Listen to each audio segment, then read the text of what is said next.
Yeah, look, we were lucky enough through the 80s.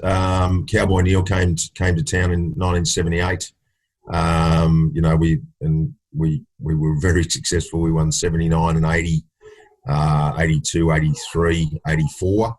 I made my senior debut in reserve grade. I think I played one game in 1985. And I played the whole season in reserves in 86.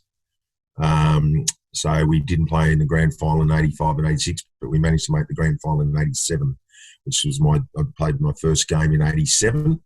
And we were lucky enough to go on and win the grand final that year in both first grade and second grade. I played 12 first grade games that year, 3 reserves, but my form probably just faltered a tad towards the end of the season and was unfortunately dropped from the senior group in the 87 grand final, well, 87 final series really. So I ended up playing in the grand final in 87, which is still very dear and close to my heart, with some great mates and Greg Bishop and co. And it really drove me, not that I didn't enjoy that experience of playing in the reserve grade grand final, but it really drove me to I really wanted to strive for that success of winning my first grade premiership.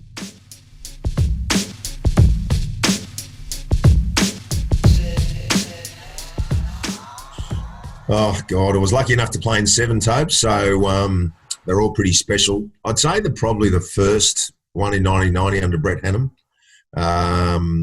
We having Brett Hannum as our coach, a local junior. I think only one of few, if not the only, local junior to coach a first grade premiership at Ainslie, which is really special. So that first one was very special to me.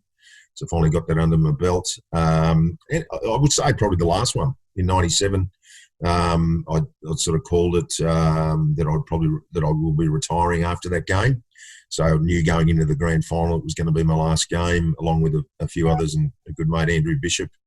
Probably the first and the last, bookending them were, but all the ones in between. And the good thing about it, we weren't always favourites in those grand finals. Even though we won the 6 in a row,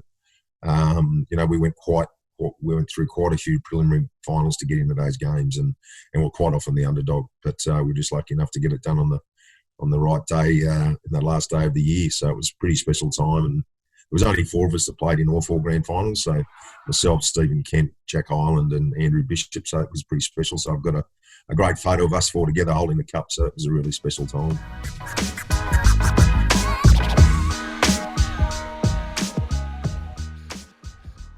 When I went forward, I had a few good days out. One in particular at Connor Oval, I kicked 8 against Southern Districts and had 4 opponents and all that sort of stuff. So when you're sort of turning over some opponents and taking a few grabs, but I was getting great delivery, mate. The player wasn't very quick. The players knew what type of player I was. I was, used to lead to that fat side and just try and use my body because most people know I wasn't the quickest. Hence the nickname Waddler, waddling like a duck. So I had blokes like Andrew Bishop, Aldo Petter, Reece Lang, and just putting it down my throat exactly where I wanted to put it. So I wouldn't have been able to do it without them.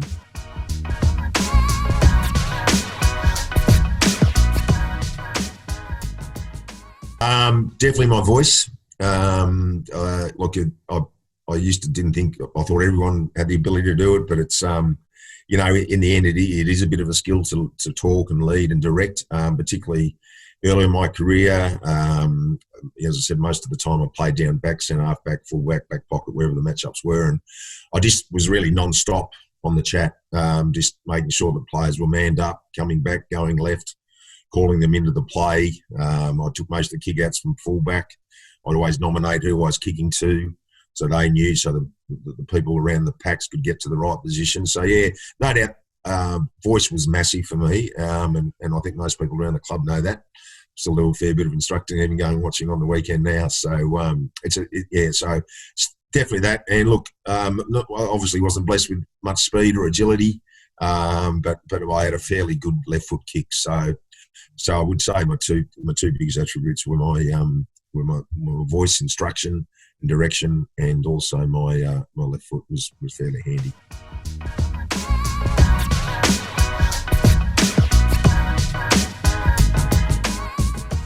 No, mate. One of my dad's great mates who's a legend at Queanbeyan, Ron Fowley, Chook, who's well known around Canberra footy, quite often said to me over a few beers, why don't you come over the border and, have a game with us or what have you. And look, it never, ever entered my mind. As I said, I've got the greatest respect for Queanbeyan Footy Club, obviously through my dad's involvement.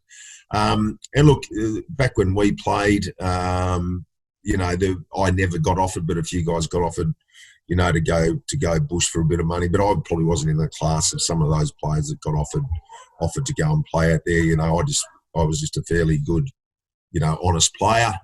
Wouldn't any far from elite, but just a fairly good team player. And I was lucky enough, making my debut in '87 and finishing in '97. That's only 10 years, and played 201 games. So I was very lucky with injury. Only missed one game of injury through a rib cartilage injury. So very lucky to get through pretty unscathed.